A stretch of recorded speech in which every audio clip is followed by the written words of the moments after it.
एक ऐसा deadly weapon जिसके हाथ में लग जाते ही आप इस पूरे सृष्टि के गॉड बन जाओगे। हेलो रिंग, जिसमें कुछ ऐसी पावर है जिसे एक्टिवेट करने पर वो पूरी सृष्टि, पूरे ब्रह्मांड के हर एक जीव को डिस्ट्रॉय कर सकता है, यानी पूरी दुनिया मिट जाएगी। लेकिन इसी के साथ हेलो रिंग का एआई एक नई दुनिया बनाएगा जिसके गॉड भगवान आप होंगे। ये रिंग किसने बनाई और इसका पर्पस क्या है, यही इस सीजन में हम देखेंगे। सीरीज है हेलो सीजन 2।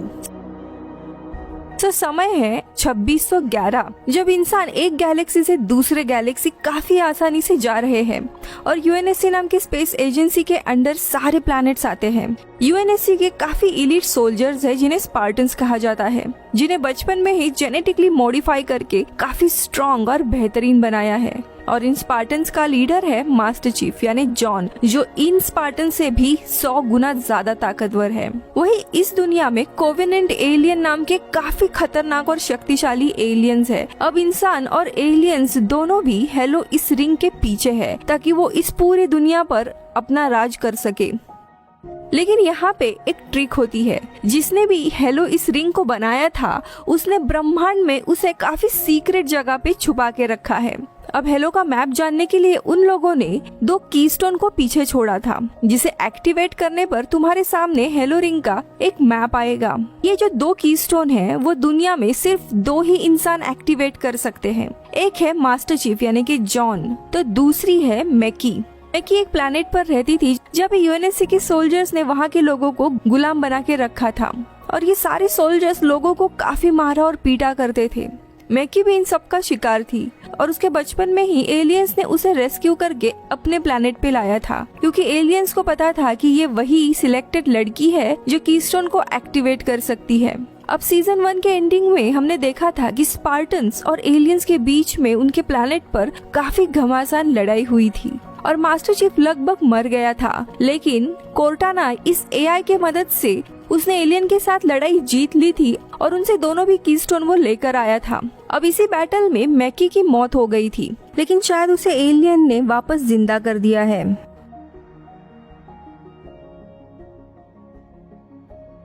सीजन 2 के स्टार्टिंग में हम देखते हैं मास्टर चीफ काफी क्रिटिकल होता है और उसके ब्रेन से कोर्टाना को निकाला जाता है।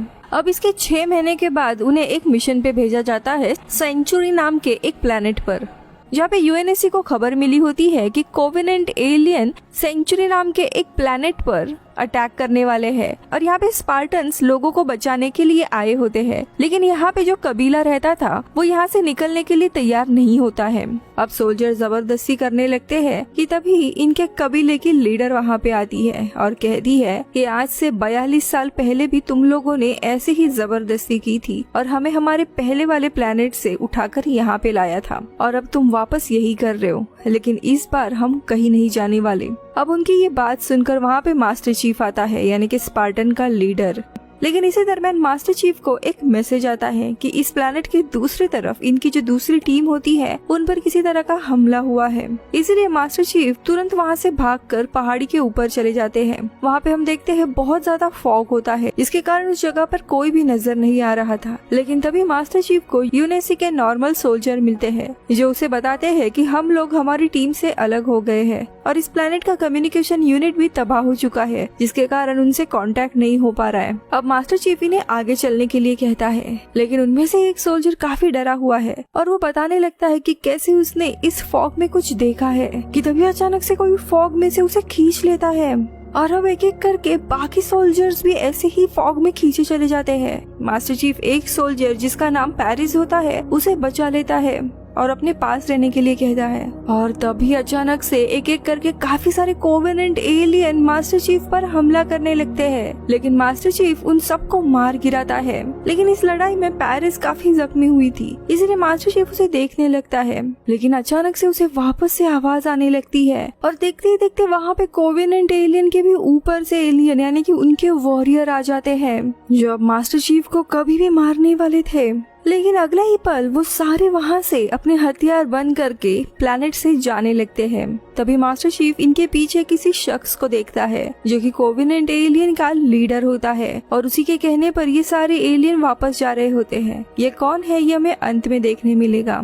अब कोवेनेंट एलियन जाते हुए उस पूरे प्लैनेट को डिस्ट्रॉय करने लगते हैं। हर जगह पे हड़बड़ी मच जाती है, काफी सारे लोग मारे जाते हैं। अब जाते हुए एलियंस इनके एक शिप को भी पूरा ब्लास्ट कर देता है। पूरे प्लैनेट को जलाने के बाद ये एलियंस वहाँ से चले जाते हैं। अब यहाँ पे यूएनएससी के जो नॉर्मल सोल्जर्स होते हैं वो लोगों को बचाकर अपनी शिप में लेकर आने लगते हैं। वहीं इन लोगों की जो लीडर होती है वो अपने कुछ लोगों के साथ यही रुकने का फैसला करती है ताकि वो प्लैनेट को अबैंडन ना करें। और तभी वो मास्टर चीफ के पास आकर कहती है कि तुम्हें अपना मकसद ढूंढना ही होगा क्योंकि मौत तुम्हारे आसपास ही मंडरा रही है। ये कहकर वो लीडर अपने लोगों के साथ खौलते हुए आग की तरफ जाने लगती है। वही मास्टर चीफ लोगों को लेकर यूएनएससी के शिप में से वहाँ से निकल जाता है, यानी कि एलियंस ने एक और प्लैनेट को तबाह कर दिया है।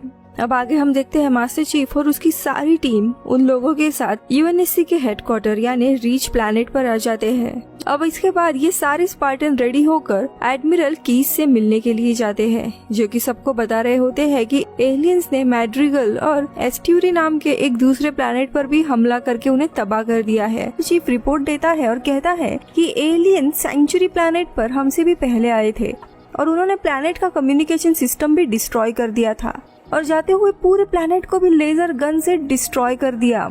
एलियंस ने अपनी स्ट्रेटेजी को चेंज की है। ऐसा लग रहा था कि वो किसी चीज की ट्रेनिंग ले रहे हैं। हमें भी तैयार रहना चाहिए। लेकिन तभी वहाँ पे एकरसन आता है जो अब डॉक्टर हॉल्जी की जगह पर इनका सीनियर था और वो जॉन की बात को इग्नोर कर देता है, जिससे जॉन को एकरसन कुछ सही आदमी नहीं लगता क्योंकि उसने काफी समय से स्पार्टन्स की सारी अथॉरिटी ले ली होती है। दूसरी जगह हम रबल प्लैनेट पर देखते हैं जहाँ पे गुलामों की बोली लग रही होती है। तो यहाँ पे सॉरेन और उसकी वाइफ भी बैठी होती है और फेलिक्स नाम के एक गुलाम को वहाँ पे लाया जाता है।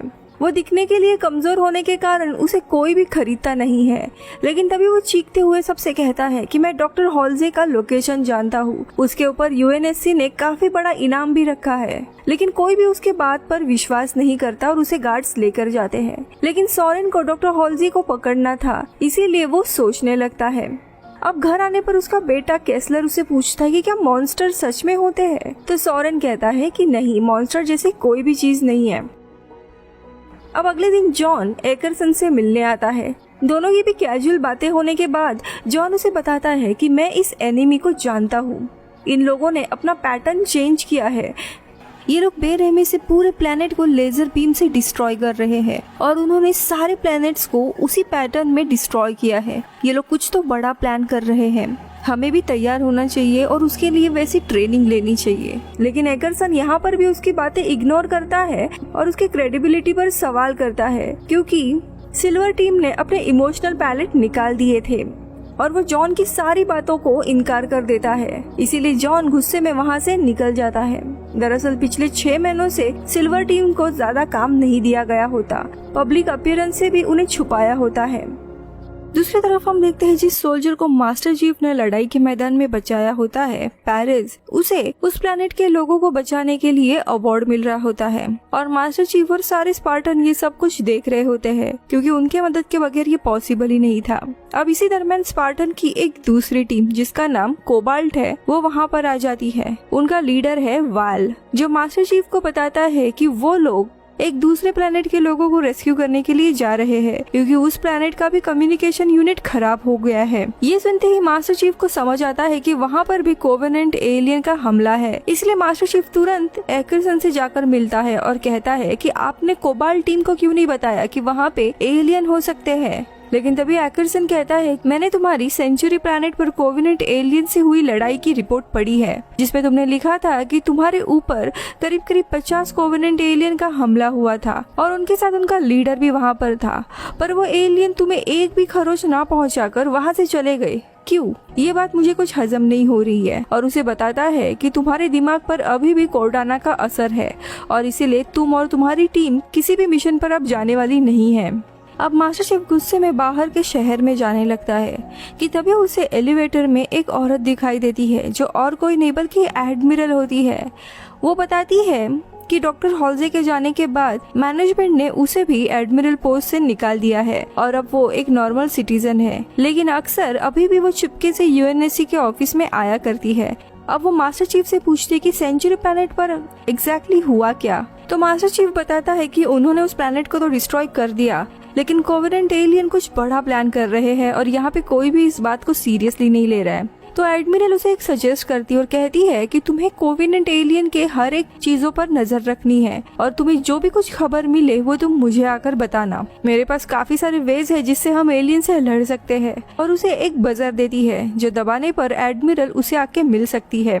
जिसके बाद मास्टर चीफ वहाँ से निकलकर एक AI थेरेपिस्ट के पास जाता है और उसका लुक पूरा कोर्टाना जैसे सेट करता है और उसे बताने लगता है शायद मेरे साथ कुछ गलत हो रहा है, मुझे कुछ सही नहीं फील हो रहा है। ऐसा लग रहा है मानो मेरे दिमाग का एक हिस्सा पूरा मिसिंग है। मुझे बीच बीच में अजीब अजीब आवाजें सुनाई देती है जो शायद तुम्हारी यानी कि कोर्टाना की है। अब हम एज अ ऑडियंस समझ पाते हैं कि कोर्टाना को निकालने के कारण मास्टर चीफ पर इसका काफी असर पड़ा है। इसी दरमियान मास्टर चीफ को एक विजन आता है। स्टार्टिंग के लड़ाई में हम देखते हैं जब एलियन उसे छोड़कर जाते हैं तब वो उनके लीडर को देखता है और वो लीडर और कोई नहीं बल्कि उसकी एक्स गर्लफ्रेंड मैकी होती है जो उसे कहती है कि तुम्हें मेरे साथ रहना चाहिए था लेकिन तुम मुझे छोड़कर चले आए। और मैकी ने मास्टर चीफ को देखा था इसीलिए उसने एलियंस को उसे ना मारने का ऑर्डर दिया था। अब ये जानने के बाद मास्टर चीफ और भी कंफ्यूज होता है और वहाँ से निकल जाता है।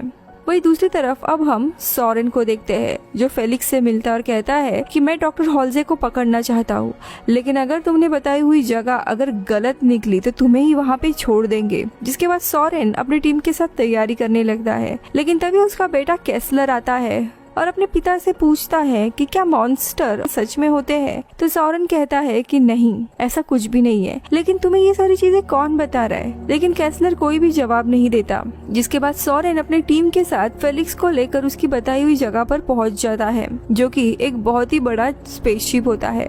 फेलिक्स बताता है कि डॉक्टर हॉल्जे को इसी शिप में मैंने क्रायो ट्यूब में देखा था। अब सॉरेन और फेलिक्स दोनों भी स्पेसशिप के अंदर जाते हैं पर असल में ये फेलिक्स की एक चाल होती है सॉरेन को पकड़वाने की, क्योंकि अंदर जाते ही कुछ सोल्जर आकर सॉरेन को उसके बुरे काम यानी चोरी डकैती के लिए अरेस्ट कर लेते हैं। ये सॉरेन पकड़ा गया है ये देख सॉरेन की टीम वहाँ से भाग जाती है और कुछ समय के बाद रेबल प्लैनेट पर आकर उसकी पत्नी को ये बुरी न्यूज देती है। ये देखकर केस्लर बहुत ही दुखी होता है और वहाँ से भागने लगता है। एक गुफा में आता है। इस गुफा में और कोई नहीं बल्कि क्वान होती है जिसने दीवारों पर अजीब अजीब सिंबल्स बनाए होते हैं और वो केस्लर से कहती है कि अब तो तुम्हें मॉन्स्टर पे भरोसा है ना। यानी कि क्वान भी रेबल प्लैनेट पे ही छुपी हुई है और वही केस्लर को सारी चीजें बता रही है।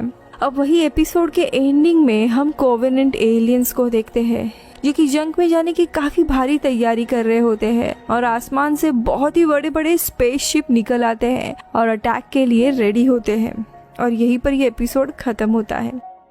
अब इस सेकेंड एपिसोड की शुरुआत में हम डॉक्टर हॉल्जे को देखते हैं जो कि अर्थ जैसे दिखने वाले किसी जगह पर है। तभी वहाँ पर जूलिया नाम की एक बच्ची आती है जो डॉक्टर हॉल्जे के लिए कुछ कुकीज और चाय लेकर आती है और तभी डॉक्टर हॉल्जे जूलिया से पूछती है कि इस रूम के बाहर आखिर है क्या। तो जूलिया कहती है कि बाहर एक बहुत ही बड़ा कॉरिडोर है और उसके दूसरे पार एक दरवाजा है जाने के लिए, लेकिन मैं उस दरवाजे के उस पार कभी भी नहीं गई हूँ। अब डॉक्टर हॉल्जे उससे आगे कुछ पूछने जाती है कि तभी उसके नाक से खून आने लगता है और उसकी वहीं पर मौत होती है जो देखकर हम समझ जाते हैं कि जूलिया असल में एक क्लोन है। अब यहाँ से हम यूएनएससी के हेडक्वार्टर में जाते हैं और रीज इस स्पार्टन को देखते हैं जो कि अपनी ट्रेनिंग पर जाने के लिए तैयार हो रही है। लेकिन लास्ट सीजन में जब हमने देखा था आखिरी के एपिसोड में एलियंस और इन स्पार्टन्स की काफी घमासान लड़ाई हुई थी और इस पूरे लड़ाई में रिज की हालत बहुत ही ज्यादा खराब हो चुकी थी। उसका शरीर पूरा जल गया होता है और उसी के कारण वो अभी कमजोर है, ज्यादा लड़ नहीं सकती। ये दरअसल यहाँ पे रिज ने अपना इमोशनल पैलेट भी निकाल दिया होता है जिसके कारण उसे ये सारे इमोशंस महसूस हो रहे हैं। अब इसके बाद काई मास्टर चीफ यानी जॉन से मिलती है। तभी जॉन काई से कहता है कि मैंने सेंचुरीज प्लैनेट पर लड़ाई के दरमियान मैकी को देखा था, जो देखकर काई काफी हैरान होती है क्योंकि लड़ाई के दरमियान काई ने ही मैकी को मार दिया था। अब इनके बातों के दरमियान ही हम देखते हैं कि यूएनएससी का एक आदमी आकर मिशन का स्टेटस बोर्ड पर कोबाल्ट टीम का नाम के आगे स्टैंड बाय लिखता है। इसी का मतलब ये है कि उनके साथ कुछ ज्यादा कम्युनिकेशन नहीं हो रहा है। लेकिन ये देखकर मास्टर चीफ को काफी गुस्सा आता है क्योंकि उसे पता होता है कि वहाँ पे कुछ तो खतरा है और इनसे कुछ बात छुपाई जा रही है। मास्टर चीफ एकरसन से आके मिलता है और उससे पूछता है कि काफी समय हो गया है कोबाल्ट टीम का कोई भी अपडेट नहीं आया है। एकरसन मास्टर चीफ से कहता है कि कोबाल्ट टीम तो ठीक है, लेकिन मैंने तुम्हारी सेंचुरी प्लेनेट की रिपोर्ट पढ़ी है। जब तुम ऊपर पहाड़ी पर गए थे तब वहाँ पे कोई भी एलियन ने तुम पे हमला नहीं किया था। वहाँ पे कोई भी एलियन लीडर भी नहीं था। वो तुम्हारी मनगढ़ंत कहानी है। लेकिन ये सुन के मास्टर चीफ कहता है कि मेरे साथ कॉर्पोरल पेरेस भी थी। तुम उस लड़की से पूछ सकते हो। उसकी टीम एलियन के अटैक में ही मारी गई थी। लेकिन एकरसन कहता है कि उससे भी पूछा गया है। वो श्योर नहीं है कि ऊपर उसने क्या देखा, इसीलिए तुम्हारे बातों पर अब हम विश्वास नहीं कर सकते। तो यहाँ रबल प्लैनेट पर हम देखते हैं क्वान को, जो कि वहाँ पे चुपके से रह रही होती है। लेकिन वहाँ के 2 गार्ड्स उसे देख लेते हैं और वो कॉर्न को पकड़ने के लिए आते हैं। लेकिन ये देख कॉर्न वहाँ से भागकर एक जगह पे छुप जाती है। अब वो गार्ड जैसे ही उसे मारने आते हैं, वो उनमें से एक गार्ड को बाहर स्पेस में ही फेंक कर मार देती है। वही दूसरा आदमी आने पर उसे भी वही मार देती है। वही दूसरी जगह रिस को देखते हैं यूएनएससी के हेडक्वार्टर में, जो लुइस नाम के एक फॉर्मर स्पार्टन से अपनी ट्रेनिंग ले रही होती है। यहाँ पे लुइस आंखों से देख नहीं सकता था, लेकिन फिर भी उसे रिस की हालत का अंदाजा लग जाता है और वो रिस को सजेस्ट करता है कि तुम हमेशा एक स्पार्टन बन के नहीं रह सकती और इसीलिए तुम्हें अपनी जिंदगी के लिए कुछ और करने का सोचना चाहिए। लेकिन रिस लुइस की बातों को इग्नोर कर देती है। वही हम रबल प्लैनेट पे देखते हैं सोरेन की पत्नी लॉरा को, जो सोरेन के बाकी साथी से मिलने के लिए जाती है, जो उसके साथ मिशन पे गया था। वो एंट्रेस से कहती है कि अगर सोरेन तुम्हारी जगह होता तो तुम्हें कभी भी अकेला छोड़ के नहीं आता। तुम सभी लोग बुज़दिल हो जो उसे अकेला छोड़ के आए हो। तो एंट्रेस उसे कहता है कि हाँ, पुलिस से लड़ाई नहीं कर सकते थे क्योंकि हमारे स्पेसशिप में खराबी आ गई थी और इसीलिए हमें वापस आना पड़ा। लेकिन हम प्रॉमिस करते हैं कि जल्दी से हम सोरेन को ढूंढ लाएंगे। पर असल में एंट्रेस यहाँ पे झूठ कह रहा होता है कि सोरेन की सारी टीम भी फेलिक्स के साथ मिली हुई थी उसे पकड़ने के लिए। वही दूसरी जगह सारे स्पार्टन्स की ट्रेनिंग चल रही होती है, जहाँ पे हम देखते हैं सभी लोग बहुत ही बेहतरीन परफॉर्मेंस दे रहे होते हैं। लेकिन वही रिस की हालत काफी खराब हो रही थी और ट्रेनिंग बार बार रोकी जा रही थी। यहाँ पे ट्रेनिंग के बाद हम रिस को देखते हैं, जिसे लुइस अपने साथ डैनिलो नाम के एक हीलर से मिलवाने लेकर आता है।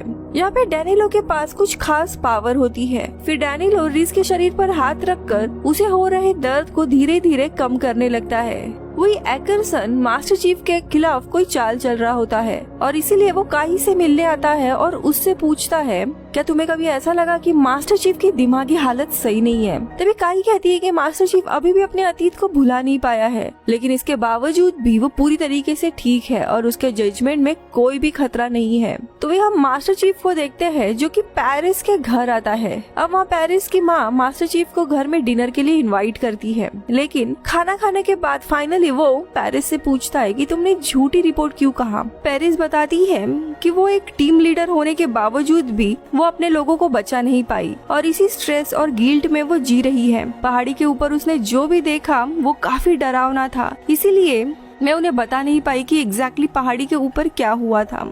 लेकिन एलियन की चीख मेरे कानों में अभी भी गूंज रही है। अब ये सब कुछ सुनने के बाद मास्टर चीफ उसे कहता है कि तुमने जो भी देखा वो सब सच था और जो चीख तुम्हें सुनाई दे रही है वो हर पल अब तुम्हारे साथ रहने वाली है। अब हम देखते हैं डॉक्टर हॉल्जी को, जहाँ पे जूलिया के क्लोन को लेकर जाने के लिए कुछ नर्सेस आई होती है और तभी वहाँ पे एकरसन आता है। जी हाँ, एकरसन यानी कि यूएनएससी ने ही डॉक्टर हॉल्जे को यहाँ पे कैद करके रखा हुआ है और उस पूरे कमरे को अर्थ जैसा सिमुलेशन बनाया गया है।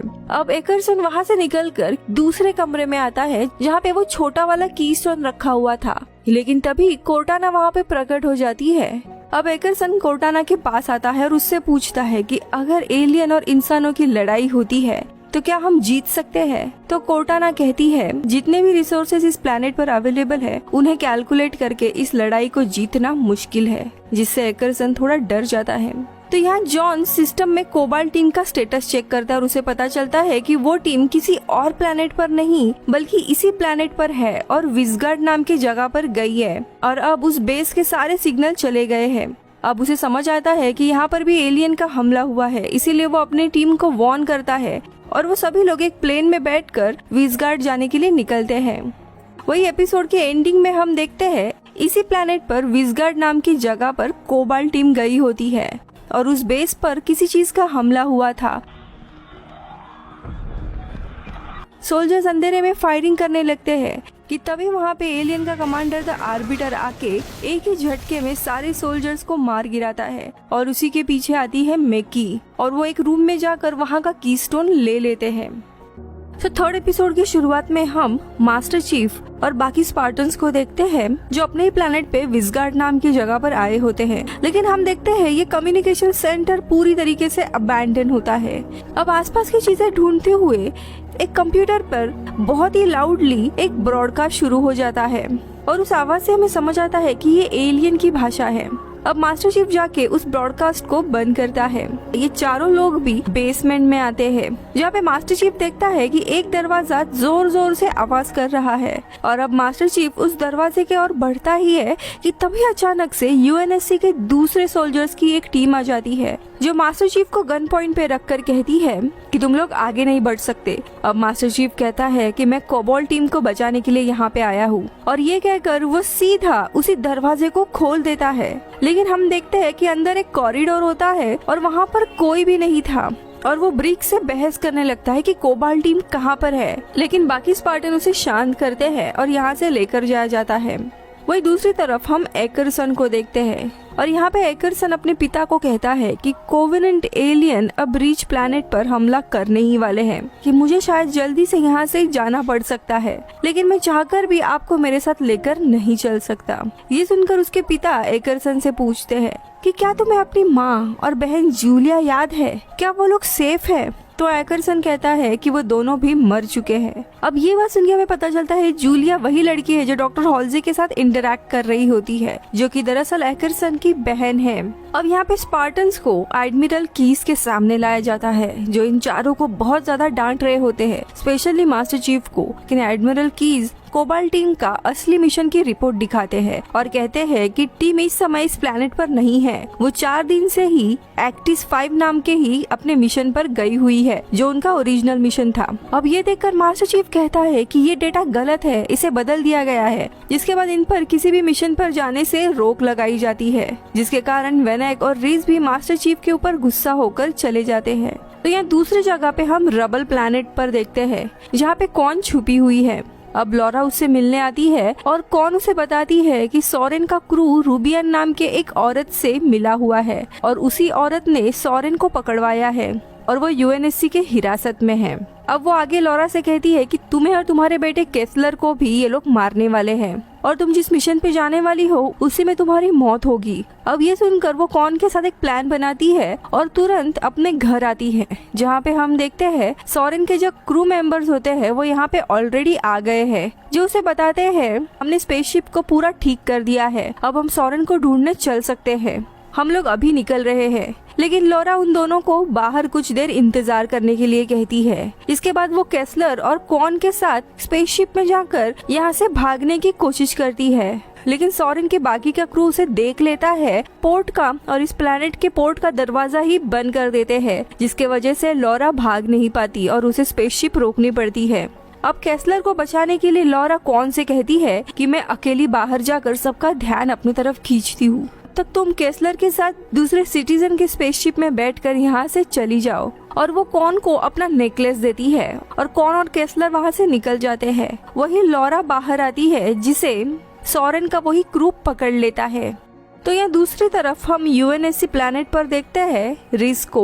अब उन सबको सस्पेंड कर दिया गया था, यानी कि कोई भी अब मिशन नहीं है, इसीलिए वो उसी हीलर लुइस के घर जाती है और कहती है कि क्या मैं यहाँ कुछ दिन रह सकती हूँ। तो लुइस हाँ कहता है। अब हम यूएनएससी के हेडक्वार्टर में देखते हैं और यहाँ पे फाइनली हमें समझ आता है कि कोबाल्ट टीम के साथ आखिरकार हुआ क्या था। सो मास्टर चीफ ने जो भी प्रेडिक्ट किया था वो बिल्कुल सही था। कोबाल्ट टीम को विसगार्ड ही भेजा गया था, जहाँ पे कोवेनेंट एलियन ने उनके ऊपर हमला कर दिया था और पूरी कोबाल्ट टीम मारी गई है। ये सब कुछ हुआ था 4 दिन पहले। ये सब कुछ देखकर कीज काफी ज्यादा गुस्सा होते हैं और कहते हैं कि यानी कि मास्टर चीफ की बात सच थी, एलियन सच में इस प्लेनेट पर आ गए हैं और इतनी बड़ी बात तुमने सबसे छुपाई है और उन्होंने इन सारे टीम को मारा है। अब यहाँ पे एकरसन फाइनली कन्फेस करता है कि हाँ, कोवेनेंट एलियन यहाँ पे आ चुके हैं और मैं उनके साथ लड़ाई की सारी स्ट्रेटेजी कोर्टाना के साथ कर रहा था और उन स्ट्रेटेजीज के अनुसार मुझे पता चला है कि हमने अगर वॉर किया तो भी हम हारेंगे।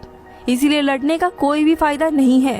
ये सारी चीजें सुन के कीज को काफी बिट्रेयल महसूस होता है और वो कहता है कि मैं अभी के अभी सीनियर्स को बता रहा हूँ। तो एकरसन कहता है कि हमारे सारे मैनेजमेंट को ये बात पता है, लेकिन ये बात किसी भी आम इंसान को नहीं बताया है, वरना हर जगह भगदड़ मच जाएगी और एलियन पहले ही हमला कर देंगे। इसीलिए 15 दिन से हम सारी जरूरत की चीजें इस प्लेनेट से दूसरी जगह लेकर जा रहे हैं। मैं चाहता हूँ कि तुम भी हमारे साथ इस प्लेनेट से चलो, क्योंकि लड़ाई का कोई फायदा नहीं होगा। लेकिन ये बात सुनकर एडमिरल कीज को काफी गुस्सा आ जाता है और कहते हैं कि एफ ऑफ, और वो वहाँ से निकल जाते हैं। वही हम मास्टर चीफ को देखते हैं जो अपने साथ वाले 2 गार्ड्स को मारकर बजर लेकर एडमिरल पेरागोस्की से मिलने के लिए जाता है। कहता है कि कोवेनेंट एलियन रिच प्लेनेट पर आ गए हैं, लेकिन कोई भी मेरे बात पर यकीन नहीं कर रहा है। जो सुनकर पेरागोस्की उससे कहती है कि तुम्हें ये बात किसी को भी नहीं बतानी है। तुम एक सोल्जर हो और इसीलिए तुम वही करोगे जो तुम्हें ऑर्डर दिए जाते हैं। अब उनकी ये मीठी मीठी बातें सुनकर मास्टर चीफ समझ जाता है पेरागोस्की ने कभी यूएनएससी छोड़ा ही नहीं था। वो अभी भी ओनी की ही ऑफिसर है। ओनी यानी के ऑफिस ऑफ नेवल इंटेलिजेंस। ये सीक्रेट इंटेलिजेंस का ऑफिस है जिसमें एकरसन भी है और उसी से वो मिली हुई है। अब ये सुनकर वो गुस्से में वहाँ से निकल जाता है। तो यहाँ पे हम एकरसन को देखते हैं जो डॉक्टर हॉल्जी को गुड बाय करने आता है। उसकी बातों से हम समझ पाते हैं कि ये सभी लोग एक नए प्लेनेट पर अब रीलोकेट होने वाले हैं एलियन से बचने के लिए। अब ये सुन के डॉक्टर हॉल्जी कहती है कि मुझे पता है कि जूलिया तुम्हारी ही बहन थी और उसे भी हमने स्पार्टन प्रोग्राम में शामिल किया था, लेकिन वो स्पार्टन की ट्रेनिंग झेल नहीं पाई और मर गई, लेकिन वो तुमसे बहुत प्यार करती थी। अब ये सुनकर एकरसन गुस्से में वहाँ से चला जाता है, लेकिन अगले ही पल वापस आ जाता है और अब उसके साथ होता है सोरेन, जिसे वो डॉक्टर हॉल्जी के साथ वहीं पे छोड़ के निकल जाता है। वही दूसरी तरफ हम एक दूसरे स्पेसशिप में सोरेन की क्रू को देखते हैं, जहाँ पे एंटेरास नाम का सोरेन का ही क्रू मेंबर होता है। वो लॉरा से पूछता है कि सोरेन ने मैड्रियल से लाया हुआ खजाना कहाँ पे छुपाया है। अब यहाँ पे लॉरा कहती है कि मुझे नहीं पता कौन से खजाने के बारे में। जो सुनकर वो लोग लॉरा को एक कमरे में बंद करते हैं जिसमें सिर्फ 1 ही मिनट का ऑक्सीजन रहता है, लेकिन तभी वहाँ पर कौन आ जाती है और इन सारे लोगों को वो एक एक करके मार देती है और लॉरा की जान बचाती है। लेकिन यहाँ पे केस्लर नहीं होता। वो कौन से केस्लर के बारे में पूछने लगती है, तब कौन बताती है वो उसी सिटीजन के स्पेसशिप में चला गया है, वो सेफ है और अगर मैं यहाँ पे नहीं आती तो तुम कब का मर जाती। तो यहाँ दूसरी तरफ एकरसन को देखते हैं जो अपने पिता को गुड बाय करने आता है। इसीलिए वो अपने पिता को फाइनली जूलिया के क्लोन से मिलवाता है ताकि उन्हें लास्ट बार अपनी बेटी दिखाई दे। जिसके बाद वो उन्हें बताता है कि मैं आपको एक दवाई दे रहा हूँ जिससे आपको काफी गहरी नींद आएगी। उसके पिता मान जाते हैं और वो दवाई खाते हैं और वहीं पे उनकी मौत हो जाती है। उसी के साथ हम देखते हैं जूलिया का भी क्लोन वहीं पे मारा जाता है और एकरसन जाने निकलता है। तो यहाँ पे मास्टर चीफ बहुत ही कंफ्यूज होता है। उसे समझ नहीं आ रहा था कि अब करे तो क्या करे। इसीलिए वो चीफ पेरिस से मिलने के लिए आता है एक चर्च में और वो पेरिस से पूछता है कि सेंचुरी प्लेनेट पर क्या तुम्हें भी वो लड़की दिखाई दी थी जो कोवेनेंट एलियन के साथ थी। तो पेरिस कहती है कि हाँ मैंने भी उसे देखा था। और अब जाके मास्टर चीफ को रियलाइज होता है कि ये उसके आंखों का धोखा नहीं है, मैं कि सच में जिंदा है। फिर पेरिस कहती है कि मेरे पास कोवेनेंट एलियन की एक रिकॉर्डिंग है और फिर मास्टर चीफ उसे सुनता है जिसमें एलियन की भाषा यानी सैंगेली में एक मैसेज होता है जो था कि हम रिच प्लैनेट पर रहने वाले सारे लोगों को और वहाँ के लिविंग बीइंग्स को मारकर उस प्लैनेट को चकनाचूर कर देंगे और इस पवित्र काम को पूरा करके हम सेक्रेट रिंग तक पहुँच जाएंगे। वही दूसरी तरफ हम देखते हैं एकरसन आखिरी वाला ऑफिशियल होता है जो इस प्लैनेट से निकल जाता है और अब बस मासूम लोग ही इस प्लैनेट पर बचे हैं। यहाँ पे वो मैसेज सुनकर खत्म हो जाता है और पेरिस कहती है कि वो लोग यहाँ तक आ गए हैं, है ना? और तभी चर्च में एक बहुत ही बड़ा धमाका होता है, यानी कि कोवेनेंट एलियन की पूरी टीम फाइनली इस प्लैनेट पर आ चुकी है। अब नेक्स्ट एपिसोड में क्या होता है ये जानने के लिए प्लीज स्टे ट्यून और चैनल को सब्सक्राइब करके इस वीडियो को लाइक जरूर करिएगा। नेक्स्ट एपिसोड जल्दी अपलोड हो रहा है। Bye bye.